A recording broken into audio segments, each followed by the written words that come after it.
generally seen as a competitor to destiny, you know. Like free will is True. this side, free will is on Russia's side, and you know, destiny is on America's side. You know, who will win the war? You know, Cold War. But it's not like that. They are never at war. Actually, they are best friends. They are each Right. other's creators. Actually, your free will create your future destiny. Yeah. So suppose you make bad decisions now. So suppose you decide that okay, I will come and smoke a cigarette today. So now you are using your free will in a particular way. So then what happens? That will shape your destiny. You'll become addict Mm. very soon. Now that destiny, suppose you have smoked 1,000 cigarettes, and now 1,001 time I come and tell you, oh, will you smoke today or will you not smoke today? So now you still have the free will, right, to say no. But Mm. will you be able to say no? It's very difficult because you have used your free will in the wrong way for 1,000 times, and now that has become your destiny. That whenever you see or you feel, you go and smoke. So free will You are is, now used to it. Yeah. yeah. So now it is like that. That has become like your destiny. Even though the Mm. free will is there, it has almost become like your destiny because now your free will has created that destiny. So this means what we do now will decide our future. So free will and destiny are never at war. And the malefics give us challenges, or the malefics, they don't give us challenges. They represent our challenges because in the past we have used our free will in not very good ways. And that is why we face challenges. So sometimes people say, oh my, I was fired from job because you know my Saturn got activated. I mean, Saturn is a poor Mm. fellow sitting millions of miles away. Why? What will he get by firing you? I mean, you are not. Your boss is not going to give Saturn some money now. Please fire him. What Saturn has to do with your job? He's simply reflecting maybe your irresponsibility in your job or anything like that, because of which you lost the job or some mistakes you did. So the point is, if we want that, if we want to use the free, if we want to benefit ourselves from the malefics, then we must use our free will in a proper way. And especially for Right. planets like Saturn, because Saturn is the most malefic among the three. Saturn Mm. is undoubtedly the most malefic. Malefic means he gives the most difficult situations, forcing you to become independent. True. So that's the game of Saturn and Mars. You know, Saturn makes you like Mars. And True. many times people experience, like sometimes somebody asked me that, can you give me one shortcut to judge Saturn? Mm. How do you know how is Saturn placed? So it's a very easy way. It's like rocket way, super shortcut Mm. to judge how is your Saturn. Whenever you are under Saturn's Antardasha or Mahadasha or even Pratyanta, Okay. does something happen in your life because of which you feel like crying? It can be anything Okay. happening that time or something of the past, anything it can. Does it happen? Mm. If yes, then your Saturn is showing serious challenges. And if no, then your Saturn is well placed. Okay. Because that is his highest punishment. Mm. That what is that? That's the eighth house, and he's the Karaka for the eighth house. And eighth house is originally Scorpio, where Moon gets debilitated. So eighth house, as I made a video on eighth house, I said eighth house is like the graveyard. Smashan Ghat. It means as if somebody has died. All it means something which you are so attached is not there with you anymore. It's taken away from you. So what Yeah. happens? Your tears are dropping from your eyes, and you are overwhelmed. You cannot accept the fact that you have lost that thing. And when you cannot accept that, what happens? You start crying. So that is a very easy way to check how Saturn is placed. And of course, now if So, you're if you are I want to ask you one question here, Bhabaji. yes, So, as you said that Saturn Antardasha and Mahadasha will tell us how Saturn is placed. even So, Pratyam, suppose if, yeah, so if suppose that someone is under Jupiter Mahadasha and Saturn Antardasha. So, Jupiter being a great benefic, and instead of that, if someone is under Ketu Mahadasha and Saturn Antardasha, so the results can be different, right? Like the way you yes, gave the the example. results can be different. And this point which I said was irrespective of any dasha or any Any lagna Dasha. also. Any lagna Okay. also. Because if you put Hmm. lagna, then all these fancy things will come. Na? Yog karak Lordship. or nine Yeah, correct. irrespective of Sign placement. no lagna, nothing. Just check. And you will always realize that, see, that's the beauty. Na? Saturn, Hmm. see, Saturn, his job is fixed. He wants Yeah. to make you independent. But now, Hmm. he may make you independent in thousands of matters. There are thousands of things in this world. So that will depend on his placement and the lordships. It's very simple. So essentially, Saturn is never ever bad for any house. I'm Hmm. very careful with my words. I didn't say it's not bad for the household. I said True. never bad for the houses which he lords or where he's sitting.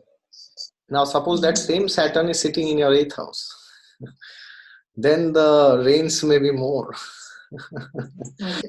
Because Yeah. now he's already the karaka, and it's like, it's like a double blow which you are facing, which means now that means externally also your situations have become so intense that you are not able to handle that and become independent. So another way to check your Saturn is, one thing I said, do you feel like crying during Saturn? And the other way, that's a bit long, but that is something which you will realize at the end of the dasha. Okay.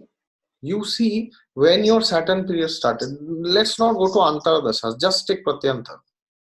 Hmm.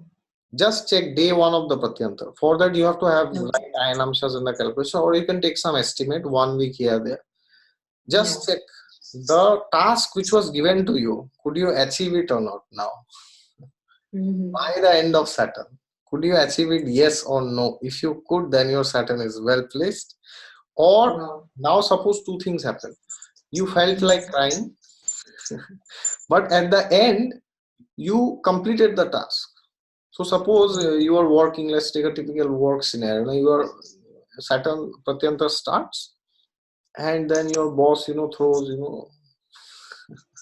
some mountains on you, and then you are feeling like Yeah. crying, oh God, I will die. But then suppose by the end Yeah. of the Pratyanta, maybe 2 months, 3 months, or 4 months at max, 4 5 months, maybe if long planets, Venus, Saturn, something like that, you have achieved the target. Then that means your Saturn is having the ability to cope up with the challenge and make you independent. True. If now suppose you could not do it, Hmm. then what is the next dasha that comes after Saturn? Hmm. That's Mercury. So then in Mercury is benefic. He will Yeah. not make you independent. That's True. not Mercury's job. Then what you will do, you will go on running around people. Hey, can you help me? Can you do this? And then what they will do? They may help you. Because Mercury is a benefic. It is his Yeah. job that he has to give you some help from the society. So True. then your friends will help you. If Mercury is the seventh lord, your spouse will help you. But of course, now if Mercury as the seventh lord is sitting in the 12th house, it will seem as if your spouse is helping you, but that will end you in more trouble later on. So Yeah. this is how you have to study. So these are two ways you can check very quickly about Saturn. And about Rahu, the easiest, quickest, and the most super short way to check Rahu. It's like, imagine you never knew astrology, but you knew there is something like Rahu Dasha or Pratyantar or Antar True. Dasha. Hmm. Just check, have you been cheated in Rahu? Just this thing, nothing else. Did somebody speak and in Hindi they say na, Zuban se mukar jana. Hmm. Yeah. Why Zuban se mukar jana? Because in Ramayana there's a famous saying, the Raghukula Rita Sada Chali Ai, Prana Jai Vachan Na Jai. Which means if the Raghuvanshis have given a word, they will Mm. either die or they will never let it go in vain. And that's what happened. Dasharatha Maharaj gave a boon to Keke that whenever you ask two things, I will fulfill it. And that is why he had to say to Ram that, go to the forest, and Bharat had to be put as the king because that's what Keke demanded. So, what is this going back? Rahu is retrograde always. Yeah. And another way to check Rahu in our chart is irrespective of dasha, or this is not related to Rahu dasha or Pratyantar Antar dasha. Irrespective of whatever is going on in your life, does it happen that you say and you don't do it, or Yes. you step back? अरे बोला था, sorry नहीं हो पाया. Are you that kind of a person? So it's very subtle. You may not realize that you are doing it. Mm. You can check yourself. Did it happen that it can be anything? Replying to somebody in a mail. Oh yeah, I will reply. Oh yeah, I will see you. Oh yeah, I will come. Oh yeah, I will do it. Oh yeah, we will go. But then uh, now suppose if Jupiter is well placed when you are coming back, then you will apologize. Oh, I am so sorry. I could not do. Yeah. But if Jupiter is also badly placed, then you will make stories. True. So the inability to fulfill your word, that comes from Rahu. And if somebody feels that I am like that person, that oh that's how I am behaving, and to the degree we are behaving like that, to that degree our Rahu is not helping us, or we have not Evolved that much. yes, we have not evolved with Rahu, which means that we have to work on ourselves more. And about True. Ketu, Ketu's way, there's a very easy remedy, way to check Ketu also. And this is maybe the most simplest way we can check Ketu. We just need to check that do we feel headless about life in general? And when I say life, I necessarily don't mean any particular area. Of course, that may be more specific to which houses Ketu, where Ketu is placed. Placed. Yeah. In general, when you are just sitting in meditation, you can ask yourself, do you think you have a head? Because Ketu is headless, right? So if you have a head, it's like you are not Ketu. It's like saying you are not Ketu, which means you are not feeling as if Ketu's influence is there in your life. So Yeah. we can ask ourselves this question: that do we feel that we are more headless, we are confused, we don't know what to do? That can manifest at different levels, materially, spiritually, and dashas can also modify, alter. Or in Ketu dasha, you can check: do you feel headless, confused? If yes, then Ketu has not evolved, and you have to evolve Ketu more and more, or you have to evolve yourself through Ketu, not that you evolve Ketu. Exactly. That is what I was gonna say. But And I think these are the yeah, you are about to ask a question, if I remember. Please go on. yeah. So are you like according to you, these malefics are an asset in Kalyu? Very good question. So malefics, see, in Kali Yuga, what has happened is the benefics, their importance has reduced, and because of that, happiness has gone down. And now, when I say malefics here, I would not refer to these three malefics only. Here, I would refer to the other gang, the Suras and the Yes. Asuras. They're two different gangs. So nowadays, if you see, uh, like Jupiter, for example, he's in the gang of the Suras, the Devatas. So his duty is to give you happiness. The second house of family, the fifth house of children, or love, or creativity, or whatever you call, and ninth house of divine knowledge, divine wisdom, and 11th house give you some fulfillment at a material level. That's what the 11th house is. It's not necessarily monetary gains. The 11th house is a very peculiar house. People think it's the house of monetary gains. Actually, it is not. It represents gain of all the other houses.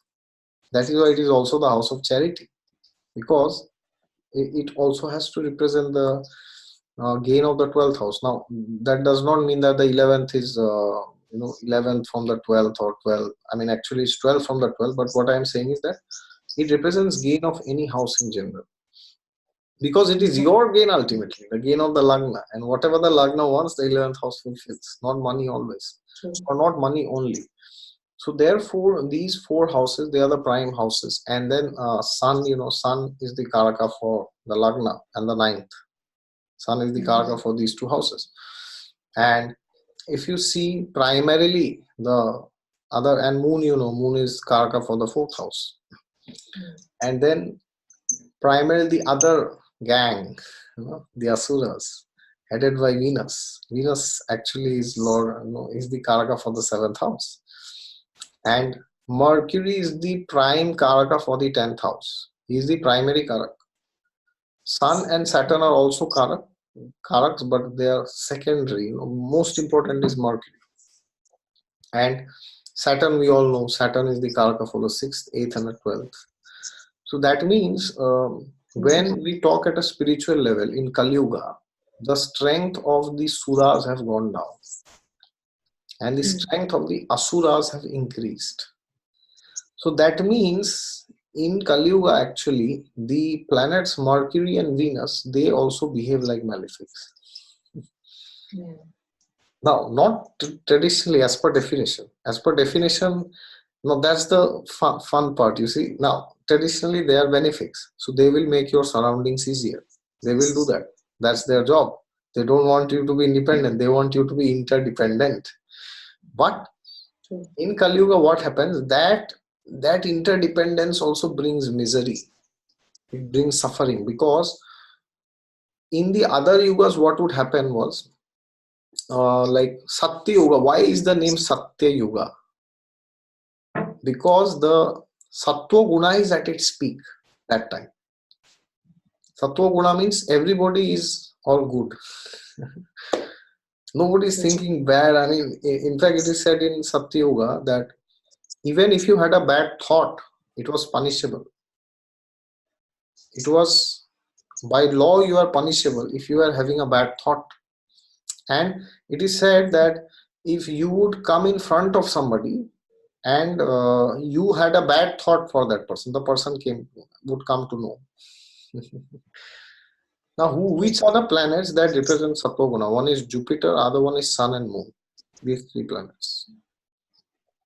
So the power of these three planets have reduced, and the power of the other gang, the Asuras, they have, as Satyuga keeps progressing, the power of these three keeps going down.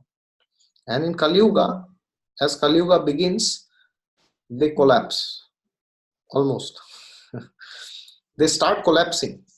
And as Kali Yuga ends, 4,32,000 years, out of which 5,000 years have gone, they are fully finished. No benefics. And then that's in 12th canto of Srimad Bhagavatam, the prediction is there that when there is dissension everywhere, when people have lost it, they have become totally crazy, and Kali Yuga has ended, then Kalki, Vishnu takes avatar as Kalki, and he only the ones who are taking the name of Vishnu is saved.